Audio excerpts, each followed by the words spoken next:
Hi, welcome to our YouTube channel for SeniorSafetyAdvice.com. I'm Esther Kane, and today we're going to talk about what's real and what's not real.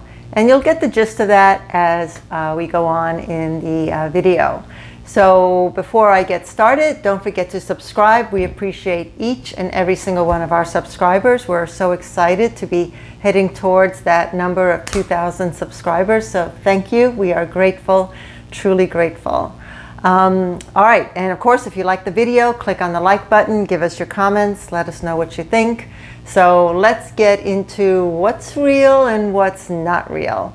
Some of you may remember, or maybe you've heard, that in 1938 there was a little radio show called War of the Worlds. And it was by Orson Welles, and yes, he was on radio before he was in movies and so on.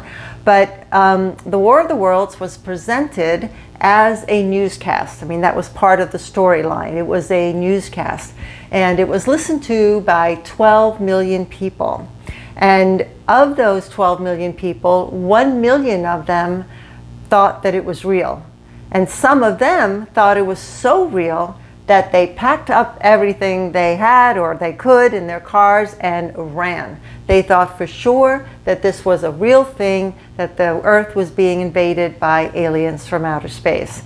All because the presentation of the story was in a real format, a newscast format. But yet it was on an entertainment show, but it didn't matter. It sounded real. Back in high school in Florida in the early 70s, a classmate of mine and her family, of course, and several other families moved out of Florida because they thought, or at least what she said, was that the state was going to sink. Now, that story's been around a long time. It may actually happen at some point, but there really wasn't much scientific evidence back then to show that it was going to happen within the next few months. But her family read something, heard something, and other families did the same. And they believed it so much that they gave up their jobs, their houses, they let go of their friends and sometimes their family to move to someplace more inland because they thought that the state was going to sink. They believed the story. A few months ago, I got an email from a friend of mine about a story about the dangers of eating Reese's peanut butter cups. And her take on it was mostly about soy lecithin, that soy lecithin is dangerous for you. And when I read the actual article, it talked about the chemicals that are in Reese's peanut butter cups and how soy lecithin is one of them and how they can be dangerous for you and so on. But then when I read the actual study of where that information came from, it was a little miscalculated, a little misrepresented, let's say, because basically what the study was showing was how much soy lecithin can the human body take before it does become harmful. And it ended up being that it was 1,000 times more than the average American normally eats anyway. The soy lecithin is in a lot of things. So yeah, I guess if I ate a bag of Reese's peanut butter cups every day for a year or whatever, I could get poisoned or my body could result in some harm from the soy lecithin. But that could be true of anything: bacon, chocolate, meat, milkshakes, anything at all. If you have too much of it, of course, it can easily harm you. So that story was a little bit changed in order to accommodate the audience that it was aiming for. And also I had to consider the source of the story. But my friend believed it, so much so that she threw away her bag of Reese's peanut butter cups. And one of the latest stories that's coming out recently is, the title is, I'm going to read it, the title is Coronavirus Bioweapon, How China Stole COVID from Canada and Weaponized It. Now, that story was published in a publication, online publication called Journal of Geopolitics and International Relations. That's actually greatgameindia.com, which is a very well-known site for conspiracy theories and fake news. I mean, how many times do you have to read fake news on a source to finally realize that it's all fake news? But that's the audience that they're feeding. It's almost like having an online Inquirer. Yeah, there's tidbits of real news in there, but it's mostly covered up by a lot of gossip and fake news because that's what the audience is looking for. So you can't really blame these places for the information that they're putting out because, hey, they have an audience. People are reading them. But at the same time, how can you discern from what's real and what's not real? And why am I even talking about this on a channel, on a YouTube channel for senior safety? Well, the reason I'm talking about it is because a new study came out, and I'm going to read the quote. A new study from Princeton University found that people 65 years of age and older are 7 times more likely to share fake news than those aged between 18 and 29. 7 times more likely. And yes, they did find that the major source of sharing this fake news was on Facebook. So if you're on Facebook and you see news on there, rest assured you're most likely reading something that isn't true. Not 100%, maybe not even 90%, I don't know, but I know my personal opinion, and that is all it is an opinion, is that most of the news on Facebook is not real. And that's why I don't really go on Facebook much anymore. All right, so what can seniors do? I mean, why is this happening in this demographic? And what can you do to discern between real news and fake news? Well, the reason that it's happening is because as seniors, you know, we grew up with news, actual news on the TV, and we grew up with newspapers. And when you watch the news, and when you watched the news, and when you read the newspaper, there was no reason to believe that it wasn't true. These were journalists going out, gathering the news, reporting what they found. Did they always find everything? No. Did the stories change? Sure. But it was at least what they knew the truth to be at that moment. But nowadays, news is everywhere. You don't need to be on television. You don't even need to be on a newspaper anymore. You can open up your own newspaper, your online newspaper, with blogs and websites and podcasts. You can say anything you want. And as long as you present it in a way that seems like news, even though it's your opinion and it's not based on fact at all, it doesn't matter. It sounds like it's real. It sounds like it's true. And you're feeding the audience that wants to hear that news anyway. So many seniors are having a hard time. I'm thinking, I know I do sometimes, is just discerning, well, what's real and what's not real. So here are 7 tips that you can do to protect yourself and your friends and family and loved one from sharing news that isn't real. All right, 1, there's a list of publications that are very well known for fake news, and I have that information down below in the description, along with resources of what I've been saying to you in this video all along. But if you see any of those publications, if you see it as a source of news, if you're reading it from any of those publications, know that it's not real. A lot of them are just there for entertainment, for gossip. So if you want to read it for that reason, fine, but don't take it as blatant news. It's not Walter Cronkite telling you anymore. Oh, we could use Walter Cronkite these days, couldn't we? All right, number 2, if you see the word ad or sponsored next to a title or a description of a news story, that more than likely is not real. Those are paid ads. A person or a company actually is paying to create that ad and for it to be made public. So their purpose is to get you to click on that ad, to get to wherever that ad is, that publication, the product, the service, whatever. Their purpose is to get you over to wherever they are in order to sell you something, to get you to pay them for something. So if you see the word ad or the word sponsored next to a title or description, just keep scrolling, keep going by.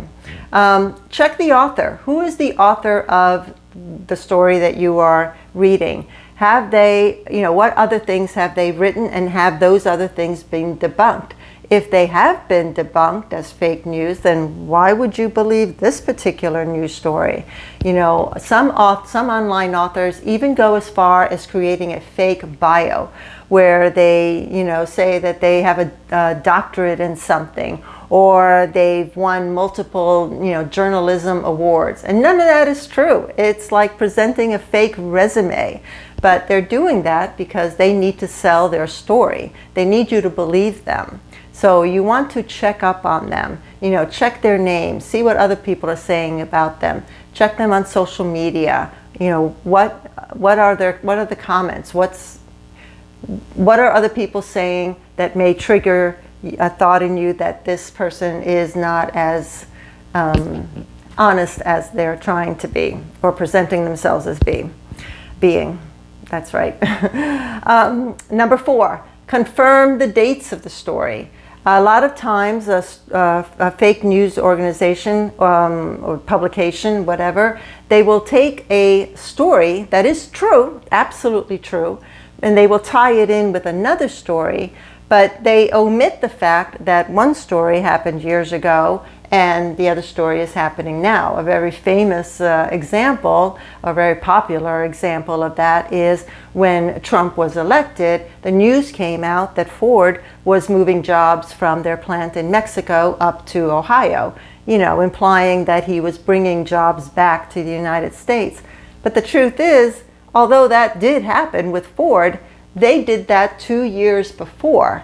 And the planning for that was even years before that. So although that part of the story is true, the timeline is not true.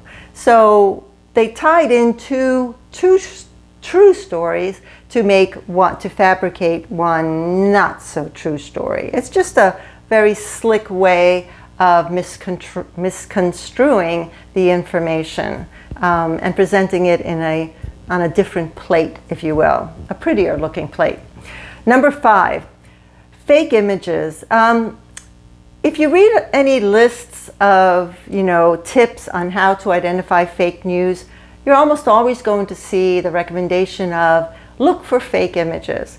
And whereas that was true years ago, it's not so true anymore, because these days almost anybody can Photoshop an image to make it look real. I know I have a very hard time identifying whether an image is fake or real.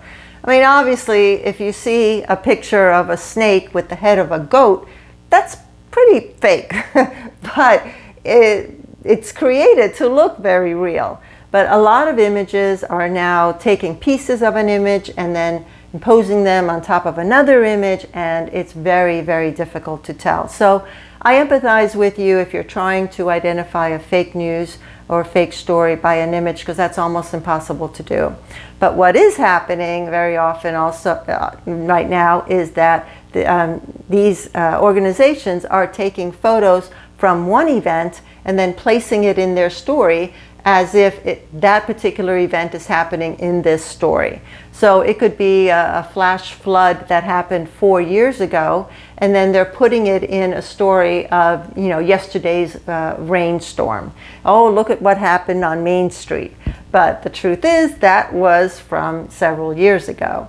So how do you even identify that? I don't know. It's very difficult, but so I empathize with you. My point is, don't be upset if you can't identify a fake story from the images, because these days it's very hard to do. Opinion or fact? Is it an opinion or is it a fact? These days, even on the main news channels, you'll hear 10 minutes of factual news and then 10 minutes of opinion news. And how do you know which one is which sometimes? Because of the presentation, it may sound as if it's actual fact. But trying to discern between opinion and fact is very important, and knowing which anchors and which journalists are reporting one or the other. It's if you can stick with the ones that you know are reporting facts and avoid the ones that are reporting opinions, that would be better. Unless, of course, you realize that, yes, this is just that person's opinion. I mean, I akin it to, you know, if I'm at the grocery store and I'm talking to someone and they give me a stock tip. I mean, would I take money out of my pocket and buy that stock just because the guy at the grocery store's opinion was that that stock was a good stock? No. I'd come home, I'd research it, I'd check with a financial planner, with an accountant. I would do my due diligence to find out if his opinion was actually true. I wouldn't just blatantly put out money for something just because the guy at the grocery store told me. So think about it that way when they're giving you their opinion. No matter how they present it, it's still an opinion. Number 7, wait 24 hours. When you read something on Facebook or Twitter or whatever social media platform you're on, before you hit that share button, even if you're emotionally want to share that item, wait 24 hours, because the chances are that you're going to find out that it's not true news at all. So instead of spreading that falsehood, just wait. Step back, write yourself a note if you want to look back on that, to share it, check it out, investigate it, and we will all be better off for it. But those 7 tips are the best that you can do these days to protect yourself from spreading news to your friends and families that simply isn't true and may end up actually causing harm. We all have heard stories of people following some of these fake news stories and causing harm to others, which you don't want to be a part of, I'm sure. There are 2 sources, there's actually more, but 2 main sources, 2 main companies that are working desperately to fact check all these stories that come out. One of them is factchecks.org. Is that? No, fact check, singular. Factcheck.org and Snopes.com. These are 2 very popular. There's others as well, but these 2 are extremely popular. So you may want to look at them and see if they are reporting if the story that you're looking at is fake or real. And I also want to tell you that seniorplanet.org is offering a free 6-week online course. It's via Zoom, and the online course is for seniors and caregivers. And it's all about introducing how the internet works, you know, how you can maneuver around it, what it can do for you, and how you can interact with it. I myself am going to take that course because I want to see what information that they're providing for seniors on there. I think it's a great thing, 6 weeks, and it's free. Why not? I don't know how long the courses are, you know, each particular course, but I can't imagine it would be more than an hour. I'm thinking not. I don't know. But if you do sign up for it, let me know what you think. Like I said, I'm going to go ahead and sign up for it, so I'll add a follow-up on the description for this video. Well, I hope you found this information useful, and please let us know what, you know, your stories, if you've discovered any way to identify fake news and real news. I mean, we have all fallen for that, every single one of us, and we've all shared information that ends up not being true. And on top of just being embarrassed by doing that, it does no one any good to spend time reading and getting emotionally upset about information that just isn't real. So let's do our best to help each other through these crazy times here on the internet. All right, don't forget to subscribe. Click on the like button. Please give us your comments. Let us know what you think. And we will be happy to see you next time. All right, take care. Stay safe. See you next time. Bye.